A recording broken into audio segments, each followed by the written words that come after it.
ओ दर दर दे मैं टुकड़े मंगदा ओ ते मंग के करदा।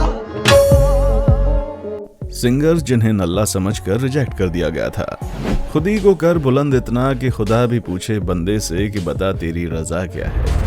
दोस्तों, ये सिर्फ कहावत नहीं है बल्कि जिंदगी का एक सच है, और इसी सच ने ठोकर मार कर निकाले गए लोगों को आज फर्श से अर्श तक पहुंचा दिया है।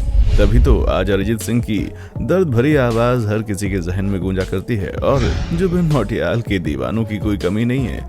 और हम नेहा कक्कड़ को कैसे भूल सकते हैं? जितना छोटा इनका कद है उतनी ही शानदार इनकी गायकी का अंदाज है। पर क्या आपको मालूम है कि जिस शो में आज ये मोहतरमा जज बनी हुई है, कुछ समय पहले उसी शो से इन्हें धक्के मार कर निकाल दिया गया था। और दोस्तों, ये तो बस एक शुरुआत है। आज हम आपको म्यूजिक इंडस्ट्री के कुछ ऐसे चमकते हुए सितारों का असली सच बताने वाले हैं जिन्हें सुनकर आपको विश्वास ही नहीं होगा। लेकिन हम वीडियो शुरू करें उससे पहले आप हमें कमेंट करके बताना ना भूलें कि अरिजीत सिंह और जुबिन नौटियाल में से आपका फेवरेट सिंगर कौन है, या फिर आप किसी और की गायकी के दीवाने हैं। जुबिन नौटियाल।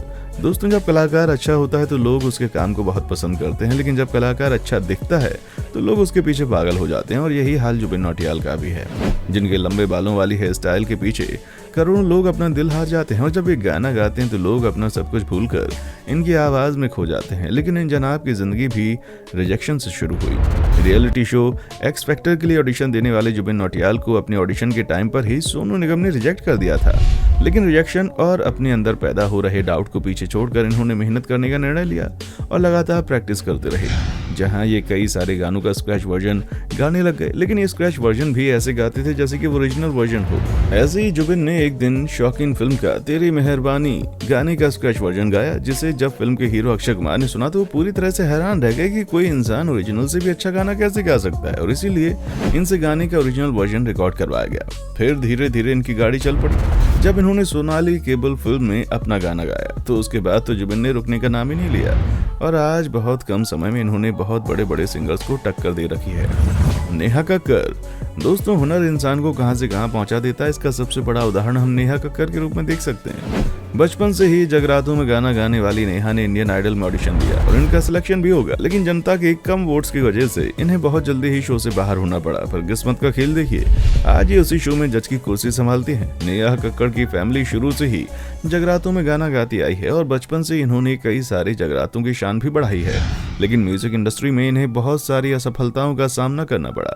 वैसे तो इन्हें बॉलीवुड की छोटी मोटी फिल्मों में काम करने का मौका मिला था, लेकिन इनकी किस्मत ने साल 2012 में आई कॉकटेल फिल्म से पलटी मारी। इस फिल्म का सेकंड हैंड जवानी वाला गाना गाकर नेहा ने यह दिखा दिया कि वो कोई कच्ची खिलाड़ी नहीं है, और यहीं से नेहा के करियर की शुरुआत हो गई, जिसके बाद इन्होंने लगातार एक से बढ़कर एक गाने गाए और म्यूजिक इंडस्ट्री का चमकता हुआ सितारा बन गई, जिसकी तरह हर कोई बनना चाहता है। यहाँ तक कि आज नेहा कमाल कर रही हैं। देसी म्यूजिक फैक्ट्री नाम की म्यूजिक कंपनी भी चलाती हैं, जो कि कोई छोटी बात नहीं है। विशाल मिश्रा।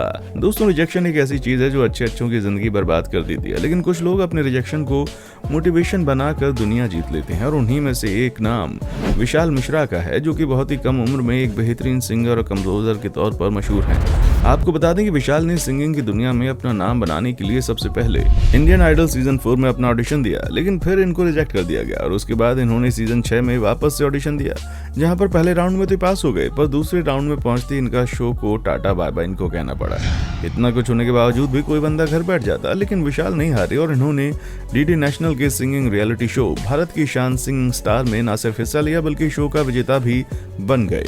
और फिर ये लगातार बॉलीवुड में अपना हाथ आजमाते रहे, जिसके बाद इन्हें सबसे पहला ब्रेक करीब सिंगल के ट्रैक में कंपोजर के तौर पर मिला। फिर इन्होंने कई सारी हिट फिल्मों में गाने कंपोज किए और सिंगर के तौर पर इन्हें सबसे पहली पहचान कबीर सिंह के गाना कैसे हुआ उससे मिली।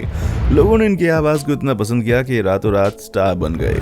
मोनाली ठाकुर। दोस्तों, कटरीना कैफ की हिट फिल्म रेस का जरा जरा टच में गाना तो आप लोगों ने सुना होगा, और इसी फिल्म का ख्वाब देखे झूठे मूठे भी गाना बहुत मशहूर हुआ था, जो आज तक लोगों को बहुत पसंद आता है। पर इन बिंदास गानों को गाकर लोगों का दिल जीतने वाली मोनाली ठाकुर की जिंदगी इनके गानों की तरह बिल्कुल भी बिंदास नहीं थी। इंडियन आइडल के सीजन 2 के टॉप 10 में आने के बाद भी मोनाली ठाकुर को ऑडियंस ने कम वोट देकर बाहर का रास्ता दिखा दिया, और तभी मोनाली ने ठान ली थी कि जिस जनता के कम वोटों की वजह से उन्हें शो से बाहर जाना पड़ा है, एक दिन ये उसी जनता का दिल जीत कर रहेंगी। जिसके बाद ये लगातार तरक्की की सीढ़ियां चढ़ती गईं, यहाँ तक कि अपने सबसे शानदार गाने मोह मोह के धागे के लिए मोनाली ने नेशनल अवार्ड तक अपने नाम कर लिया।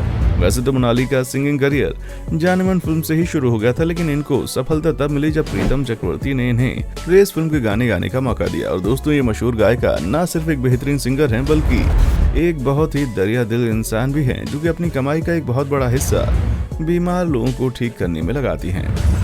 अरिजीत सिंह।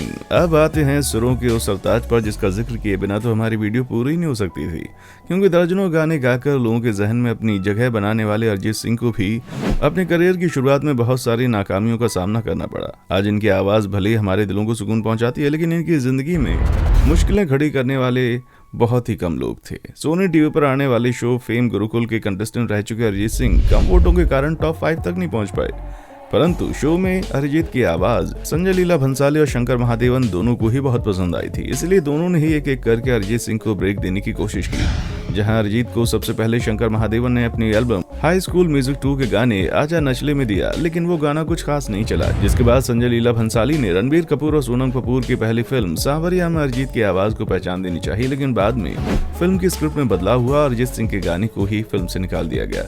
इस तरह की मुश्किलों के बावजूद भी अरिजीत सिंह के हुनर में कोई कमी नहीं आई और ये लगातार प्रयास करते रहे। जिसके बाद साल 2013 की फिल्म आशिकी 2 में जब इन्होंने अपने सुरों का जादू बिखेरा तो लोग पागल हो गए। फिल्म में गाए इनके गाने इतने ज्यादा हिट हुए कि लोग इनके गाने सुनने लगे और अब अरिजीत सिंह म्यूजिक इंडस्ट्री का वो नाम है जिसके नाम पर ही गाने हिट हो जाते हैं। एमिवे बैंटाई। अब बात करते हैं उस बंदे के बारे में जिसने रैपिंग की दुनिया में अपना नाम कमाने के लिए सबसे पहले साल 2014 में यूट्यूब पर अपना पहला रैप और बैंटाई रिलीज किया। इनकी ये वीडियो तो काफी चली, लेकिन उसके बाद इनका काम यूट्यूब पर ठप पड़ गया, पर बंदे ने हार नहीं मानी, इसीलिए तो आज दुनिया इनको एमिवे बैंटाई के नाम से जानती है। वैसे इनका असली नाम शाहरुख शेख है और यूट्यूब की दुनिया में कदम रखने से पहले इन्होंने popular reality show India's got talent में भी ऑडिशन दिया था। लेकिन वो कहते हैं ना कि असली हीरे की पहचान जौहरी को ही होती है, तभी तो जज की कुर्सी पर बैठे लोग इनके टैलेंट के साथ इंसाफ ही नहीं कर पाए, पर इन्होंने मेहनत करनी नहीं छोड़ी। लेकिन इनकी असली पहचान तो तब बनी जब भारत के सिंगर और रैपर रफ्तार ने अपने एक इंटरव्यू में एमिवे के पैसे न कमाने के बारे में कहा था, और इस चीज का जवाब देते हुए एमिवे ने अपने इस रैप को रिलीज किया था। रफ्तार का इंटरव्यू देखा मैं, उसमें उसने बोला एमिवे कमाया क्या, मेरे वीडियो पे जो भी पैसा मैंने लगाया वो सारा पैसा बनता है तूने लगाया क्या। इस रैप ने काफी कंट्रोवर्सी क्रिएट की, जिसका फायदा एमिवे को कुछ इस तरह हुआ कि एक ही दिन में उनके यूट्यूब चैनल पर रिकॉर्ड ब्रेकिंग 5 लाख से भी ज्यादा सब्सक्राइबर्स हो गए। जिसके बाद इस बंदे की किस्मत का ऐसा सिक्का चला कि आज ये बॉलीवुड की बड़ी बड़ी फिल्मों में काम कर रहे हैं और नए नए रैपर्स के लिए बहुत बड़ी प्रेरणा बने हुए हैं। आशीष कौर।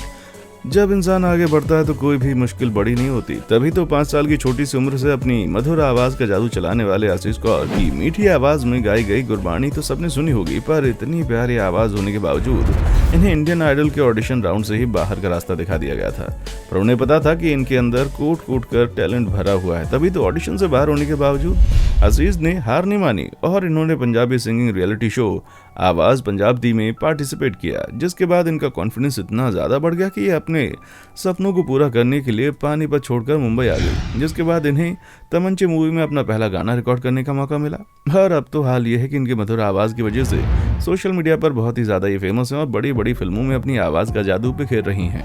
दोस्तों, आज के लिए बस इतना ही। अब आपको सबसे ज्यादा कौन सा सिंगर पसंद है, जल्दी से हमें कमेंट करके बताएं और इसी तरह की शानदार वीडियोस को देखते रहने के लिए चैनल को सब्सक्राइब करें।